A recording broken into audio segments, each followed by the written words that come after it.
is there a good example of a moral economy that you've seen in the past? Because they all seem to be fairly extractive in general. Well, village cultures work really well. Okay. And so we have lots of examples that we have lots of small communities that had moral economies.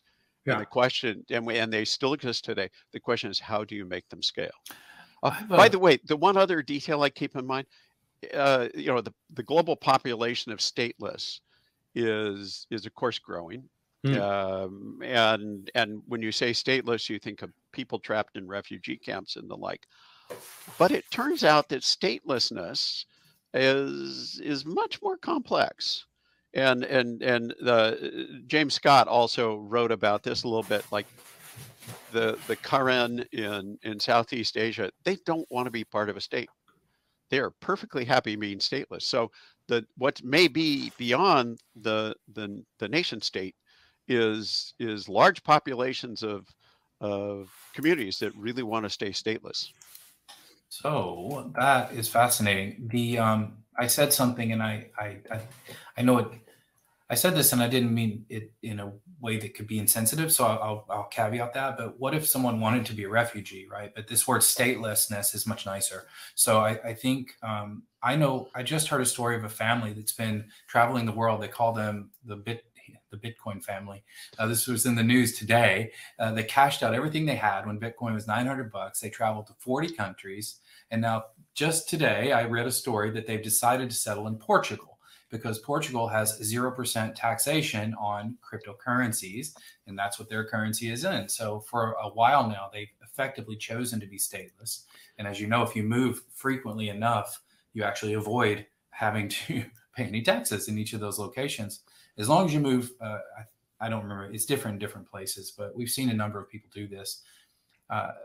Fascinating, but even they did decide to stop. And I'll add one other quick thing is we're also doing a lot of work, Paul, on distributed autonomous organizations.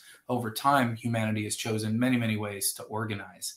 One of those is current organizational models, organizations. Salim wrote a little book, a little bit about some of exponential organizations. We've got cooperatives. Yeah. We've got cooperatives, which have been around for hundreds, if not thousands of years, looking at things like the Monte. So here's where this goes to. Yep. Is maybe we get back to kind of a neo-medieval notion of what it means to belong. That if you had wandered into the marketplace in Istanbul in 1200, 1300, that you have all these cultures and they're all living by different community rules. So if there is a conflict between, a European seller or buyer and a local seller and buyer, that it's adjudicated based on their own system. So even though you might be, so let's say you're a member of the EXO, you identify with the EXO tribe, and you are governed by the rules of the EXO tribe. And Salim is a member of the Microsoft tribe and governed by the rules of the Microsoft tribe. Then each one of you has you carry your nation with you wherever you go. And so I have a feeling we're going to start going towards that, where people will identify what rules they live by what's on their sleeve. So what's the role of the nation state when that happens en masse? Well, think about what the role of the nation state has been. Is security and stability and policy. If populations are becoming ever more mobile, that becomes ever less relevant. Your example of Portugal, by the way, the couple that moved to Portugal, they missed it by 4 years. Yeah, this is. We all have friends who are like trying to figure out where to live, and it kind of reminds me of a whole bunch of people in an airplane. And someone points out the window and goes, "Wow, look at that." Everybody on the airplane goes to that window. And then somebody else on the other side goes, "Oh, look at this one." And, the poor pilot's trying to do this.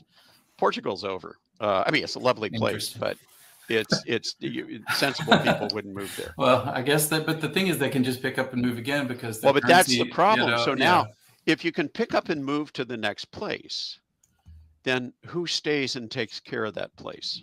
Yeah.